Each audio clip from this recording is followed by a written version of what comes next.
Masa iya ada sepatu lari harganya 3 jutaan tapi bukan carbon plate? Ngawur sih menurut gua.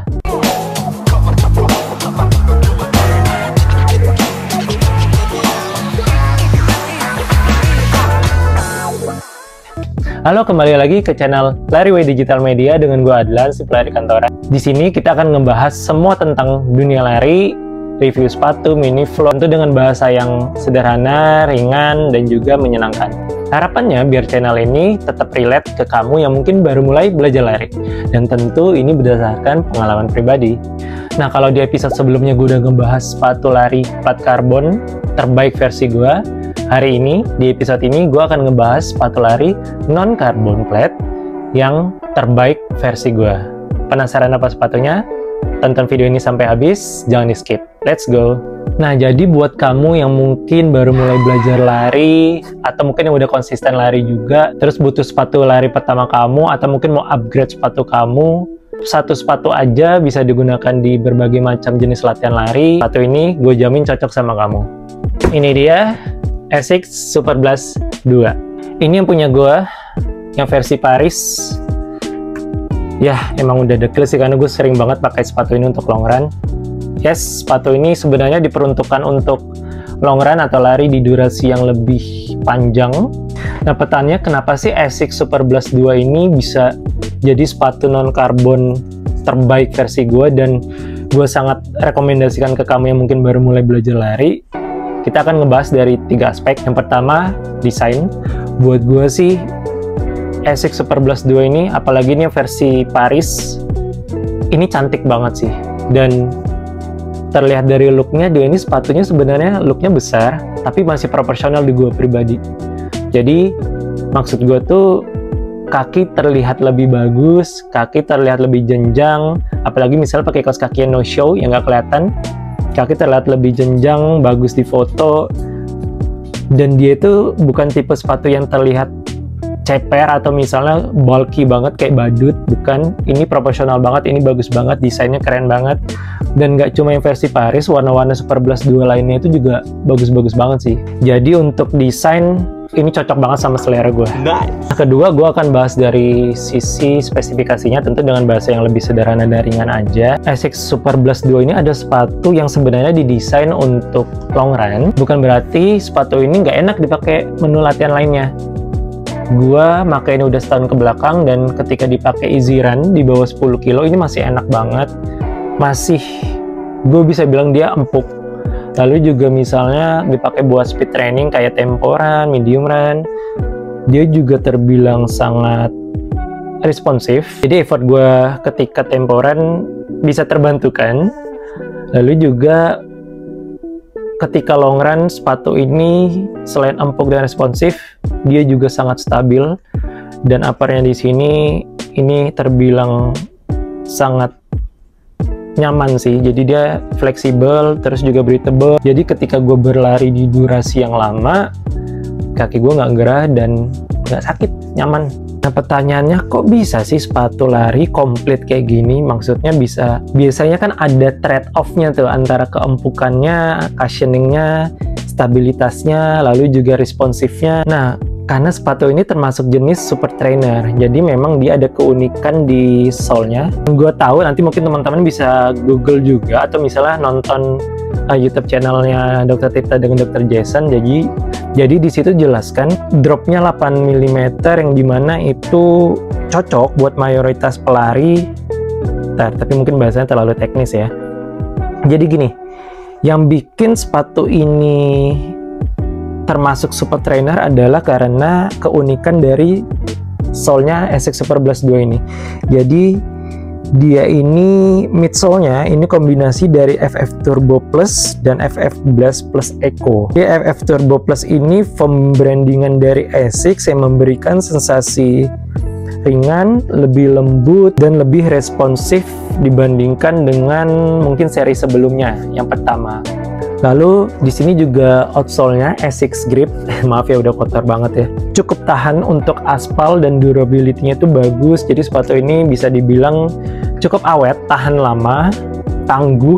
Tapi bukan maksudnya cocok buat trail run ya. ya hancur juga ke sepatu. Jadi ya SX Grip ini oke banget buat ketahanan atau durability, yang pastinya ketika sepatu peruntukannya untuk long run tentu butuh yang daya tahannya tangguh dan awet. Nah, seperti yang gue udah mention sebelumnya, gue butuh sepatu lari untuk long run itu yang uppernya fleksibel dan breathable. Jadi memang ketika kaki gue masuk, justru dia yang adaptif dan gak gerah dipakai dalam durasi yang lama, dan tentunya kaki atau punggung kaki gue gak sakit, tetap nyaman, tetap adem. Jadi gue sangat suka sepatu ini dipakai buat kebutuhan long run. Semoga dari penjelasan tadi kamu cukup ngebayangin ya kalau sepatu ini sesempurna itu dan kenapa harga sepatu ini, dan itu dia kenapa sepatu ini harganya cukup tinggi walaupun dia bukan sepatu tipe carbon plate. Untuk bantu kamu ngebayangin sepatu ini sesempurna itu, gue akan coba bayangin atau mengkomparasi dengan sepatu lari lain yang udah gue pakai. Jadi sedikit catatan, gue ngebandinginnya ini mungkin bisa jadi nggak apple to apple atau tidak selevel, tapi paling nggak gue harap dengan komparasi ini kamu bisa kebayang sih. Jadi kalau dibandingkan dengan Asics Nova Blast 4 dan juga New Balance Fresh Foam 1080 V13, keempukannya oke, bisa diadu, tapi jelas Asics Super Blast 2 jauh lebih stabil sehingga nyaman dipakai untuk kebutuhan lari yang durasinya lebih panjang. Nah, kalau dibandingin sama Asics Nimbus 27 yang biasa gue pakai untuk recovery run, iya lagi-lagi keempukannya mungkin bisa diadu ya, tapi jelas Asics Super Blast 2 ini jauh lebih ringan. Dibandingkan apa lagi ya? Mungkin kalau kayak misalnya brand lain kayak Nike Pegasus punya gue itu yang ke-41, jelas Asics Super Blast 2 ini jauh lebih empuk sih. Terakhir mungkin dari brand lain yang udah pernah gue coba pakai itu adalah Hoka Clifton 10. Asics Super Blast 2 ini menurut gue jelas dia lebih ringan dan lebih responsif sih. Nah, karena emang Asics Super Blast ini termasuk super trainer, mungkin perbandingan tadi tidak dirasa fair ya. Ya, tapi lagi-lagi gue hanya pengen kamu mungkin yang udah pakai sepatu lari yang gue sebutkan tadi, jadi bisa kebayang sih kalau Asics Super Blast 2 ini lebih empuk, lebih stabil, dan lebih responsif. Nah, jadi mungkin kalau untuk perbandingan sesama super trainer yang gue tahu itu seperti misalnya dari New Balance New Balance Trainer, atau misalnya ini deh yang produk goib yang habis di mana-mana yang gue nyari desainnya aja, warna-warna colorway-nya aja udah susah, boro-boro size gue aja nggak ada gitu. Yes, Adidas Evo SL. Jadi mereka cukup bisa menjadi perbandingan dengan Asics Super Blast 2. Nah, karena gue belum pernah nyobain New Balance Trainer, jadi gue nggak bisa bandingin.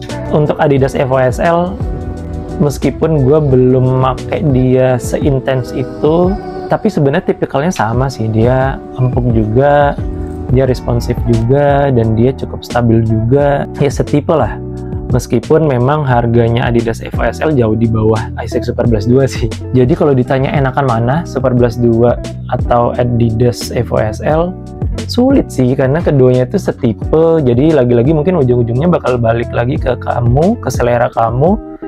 Kamu fansnya brand Adidas atau brand Asics, atau mungkin dari segi desainnya kamu lebih suka dengan Adidas Evo SL atau Super Blast 2, atau lagi-lagi mungkin sesuai budget kamu, karena harganya memang selisihnya cukup jauh. Nah, kesimpulannya Asics Super Blast 2 ini cocok buat siapa? Menurut gue sih cocok buat kamu yang baru belajar lari juga, atau kamu yang sudah berlari cukup lama dan sudah konsisten, yang emang lagi nyari sepatu gak ribet deh, satu aja tapi bisa dipakai untuk berbagai macam jenis latihan, khususnya untuk long run, dan juga cari sepatu yang tahan lama, yang awet, yang durability-nya bagus, yang stabil, yang empuk dan responsif. Ini sepatu cocok habis sih. Nah, terakhir, karena dari awal gue nggak nyebutin harganya, buat kamu yang penasaran, harga Asics Super Blast 2 ini berkisaran 3 jutaan. Mungkin kamu nggak bakal suka dengan angkanya, gila nih sih, tapi